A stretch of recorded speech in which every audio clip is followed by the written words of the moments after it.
Ladies and gentlemen, please take your seats. I don't even know why people like us. The show is about to begin. This is a bunch of bullshit. The bar is open. Hey, and welcome to the Titty and Shiner Show. My name's Big Titty. Still at home. Still doing this, but it's starting to suck being at home. Thus is my life right now. But with me, as always, is my favorite man with the plan, my best friend, and the guy who actually is keeping me sane right now. But anyways, my name is Shiner, and yeah, it's starting to wear on everybody, I think, buddy. Yeah, even Donnie's not in tonight. They had he called and said there was a VIP plane that landed at the airport about 3:00 with one of its jet engines was out. It had a flame out midair, and apparently it must be somebody that's Washington government. It's a government jet, so it landed. Donnie gets called off the bench.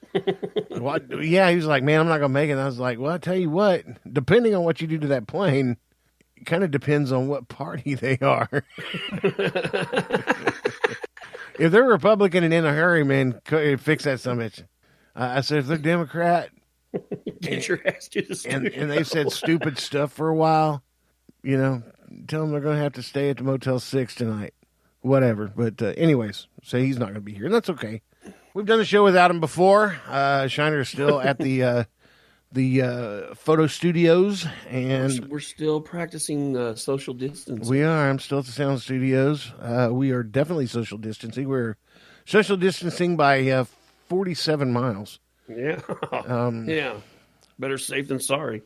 Yeah. Here pretty soon, when the zombies hit and the phone systems go away, it's okay. I'm armed with a lot of helium and a lot of balloons, so I can still send them messages. It'll be all good. Dude, we still got 30 days of this. I know. At least 30 days. And today, my motivation was about as much as a basset hound. So, dude, I wasn't on my game today. I would say. I don't know, man. I'm having more and more days like that, I think. I mean, I did have a pretty productive, I guess, end of the weekend, into the beginning of the week. What'd you do? Film done. Oh, yeah. So I got that film done, got it posted up on the YouTube channel. And kind of a cool story. I contacted Cody Warner, who's a pretty good size. I mean, he's got a pretty good YouTube channel built up, but he runs around with Peter McKinnon, and I respect both of those dudes to no end. So I contacted Cody on Twitter. Just figured, hey, we're all at home, and those guys probably have more free time than they usually do. So sent him a link to my film and said, hey, this is the first one I've done. Just any advice you got for me? And he hit me back within about 5 minutes and was like, hey, this is a 10 out of 10. And I was like, man, to get that kind of validation from somebody that, has that kind of reputation, I was like, oh, that's a win for the day. Yeah, no kidding. Yeah, that's freaking awesome. Especially when you're talking, I mean, you say from your peers, but these are the peers that are up on the stage giving the speeches. Yeah, and literally. And you're getting validation from them, so yeah that means a lot. Literally, yeah. So I was like, well, that was cool, man, to know that I'm kind of doing something right with all this videography stuff. But, dude, it is getting hard to find stuff to shoot pictures of, to do video of, Yeah, so. I had to go to Oklahoma City Tuesday and ran through Oklahoma City and Shawnee and back home and pretty much tried to limit everything I touched and what I bumped into. Had lots of hand cleaner. I mean, we were doing the best we could. There was no social distancing inside that van, but because there were two of us in the van. However, we tried to stay as far away from the rest of the public as possible, working on some. But we got every single thing accomplished that we wanted to do when we made that loop down there, and now I'm looking at maybe having to go back sometime next week because I got a guy who, despite what's going on out there right now, he wants to put a laundromat in a small town close to Oklahoma City. So I'm totally cool. I'm cool with that. Totally cool with that because I expected sales to just hit the. Yeah. But this guy has already done one laundromat and He's bitten by the bug and wants I to. didn't mean anything, man. Like, think about that. You guys start doing a laundromat, installing a laundry. I was thinking about this in other terms today too, like construction crews. Like they're still working, Like Yeah. I don't know, man. I don't. Well, I mean, my brother said on the phone tonight. He said, "Man, he goes, I wish he could do it. I wish Trump could get on TV and say, hey, you guys got 72 hours and gather everything you're going to need up for the next 30 days because we're locking everything. And if you aren't medical professionals or first responders or military, don't be on the street." yeah, but the problem is that could turn into a health issue because there's some people that don't have that many clothes, and if they don't have a washer and a dryer, they're going to have to launder. I didn't think about that. Yeah, that's why the laundry is so important. You wouldn't think it would be, but when I get home from work, it's the first thing I do is I go to the bathroom. I shuck my clothes and I get in the shower and scrub off, and I do that just to make sure that I don't have anything brought home to home. Crazy. I mean, that's crazy. This time we're living is so bizarre to me. It is, and we were talking again about the new normal today, Which is hard. It's at the table. hard to put. Yeah, it's hard to even just put a hard foot down to know exactly what's going to happen. But both the kids agreed. They said we hadn't even hit the normal yet, and they said the new normal, it's probably going to take us a while to get away from social distancing because social distancing is going to be the norm for quite some time. Oh yeah, I can see that. I mean, if it's not, we need to rethink this. Yeah. Like, just even they could get up tomorrow and say they've got a vaccine for it, and it's still going to wreak havoc for. I mean, even once we have that available, it's going to take some time to get that out to people.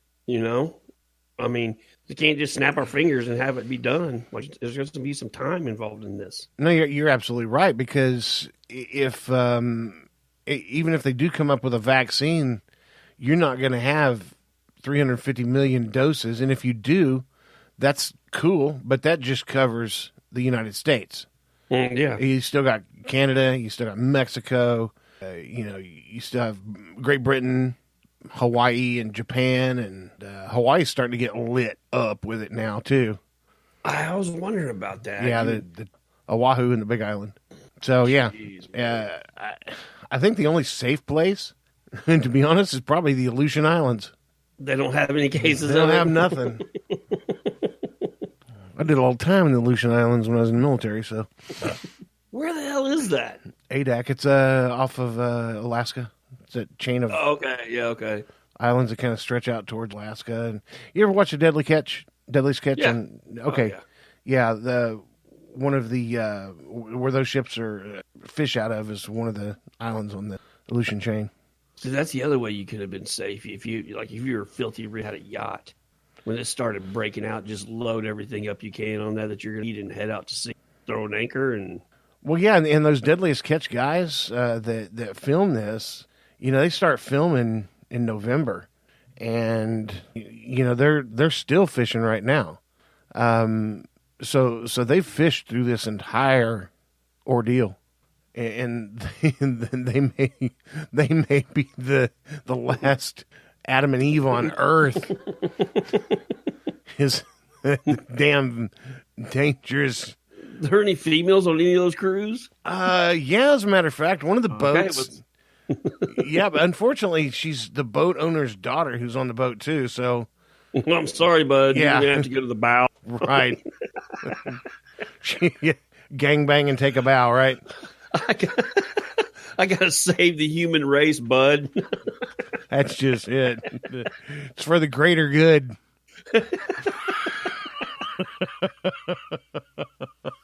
Oh, shit. Wow, boy, That would be a weird predicament, dude. that would be an entirely strange takeoff of everything that we're thinking. Do epic shit. Well, that was epic, wasn't it? Live for the greater good.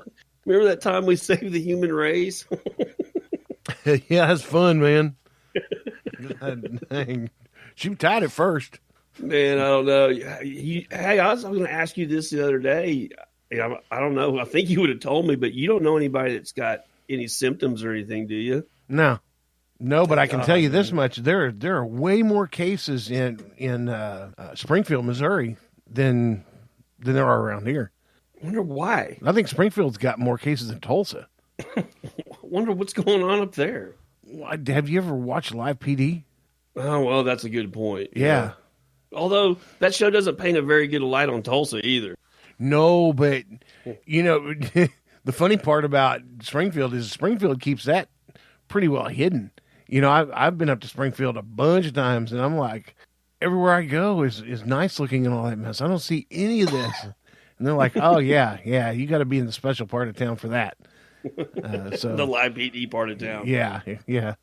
And fortunately, the special part of town is a good ways away from the interstate where all the good stuff is. Yeah. Well, you got Tulsa on Live PD and on First 48. Mm-hmm. And body cam. Mm-hmm. Because the dude that hosts it's Tulsa police officer. Yeah, he's actually the sergeant in the gang unit here. Yeah. And word has it he's turned into an asshole. That's what I think TV supposedly has gone to a lot of their heads. Well, I'll tell you one person that hasn't gone, that Officer Daryl Ross on Live PD. Yeah. That dude is so down to earth, man. I mean, just a nice guy. Just a real nice guy. No, I couldn't agree more. Where were you getting ready to go? You were getting ready to say something. You know me, man, mad cow. Have no idea. It's gone. It's gone. Gone. Yeah, but no, Yeah. I haven't talked to anybody that has. I mean, I've heard about people. Actually, I saw somebody I follow on Instagram that lives up in Skiatook. Yeah. And she posts a lot of cool food photos. And she hadn't posted in a few days, and she posted a dinner that she made tonight, but she said really, really ill and had been tested, going to get her test. Yeah, that's the other thing, too. You get tested, man, it's about a day and a half or two before you get your results. And by the time you get your results, if you got tested and you were feeling crummy, by the time you get your results, you feel like shit. Yeah. I didn't realize they had set up some drive-through testing locations in Tulsa. Yeah, they have. Tell me that's not like something out of a movie. Well, yeah, It's smart. It's real smart. It is smart, but here again, people are wanting to get tested just to know. Well, okay, that happened during the HIV thing too. Everybody wanted to get an HIV test to know if they did. Well, I don't have it. Okay, so I'm gonna keep on with my norm. Well, if your norm was cocaine and hose, well, you're probably going to need to get tested more often, or in this case, you're probably going to have to wait till you have symptoms before you get tested, just to know. Otherwise, you're going to waste a bunch of tests, and people are going to get pissed. Yeah. For sure. That's crazy, man. I mean, so anyway, yeah, that chick that posts all those food photos, hopefully she doesn't have it, man. Or she does. Hopefully, just pray she's strong enough to fight it and get through it. Yeah, see, I think I'd say she's probably. Oh, gosh. So she's in the category. Yeah. Yeah. Dude, I can't ever. I mean, I was thinking about this today. I'm legitimately scared of this. I am too. Like, God damn, man. I mean, I'm scared. I'm embarrassed. I'm embarrassed with, again, more apologies that we didn't take this serious from the get-go. Very lightly initially. And, I feel like an idiot for that. Oh, man. Yeah, I wish I had that to do over. Well, yeah, because I don't want to be the cause of somebody. Well, Titty and Shiner Show wasn't worried about it, so I wasn't worried about it. Yeah, well, God, that scares the shit out of me. Yeah, Titty and Shiner Show kills 2. Yeah, right? Allegedly. God. Yeah. I don't know. It's made for such a weird time in life. And you need your dome tuned up. And the beard, dude. Yeah, I know. Your beard's starting to get a little bit out of control. So, yeah, I was thinking about that the other day. I was like, man, by the time this is over, because, dude, if we go 30 days, I'll be like 6 weeks into it. Yeah. Like, man, I'm going to look pretty ragged when this is all said and done. It's a real good time now to do that Fu Manchu and record some video. Well, I was thinking then I was like, course, I was probably medicated at the time, but I started thinking about that. Then I'm like, what if they just keep extending this? And like, by the time we get out, like my hair's down to my shoulder.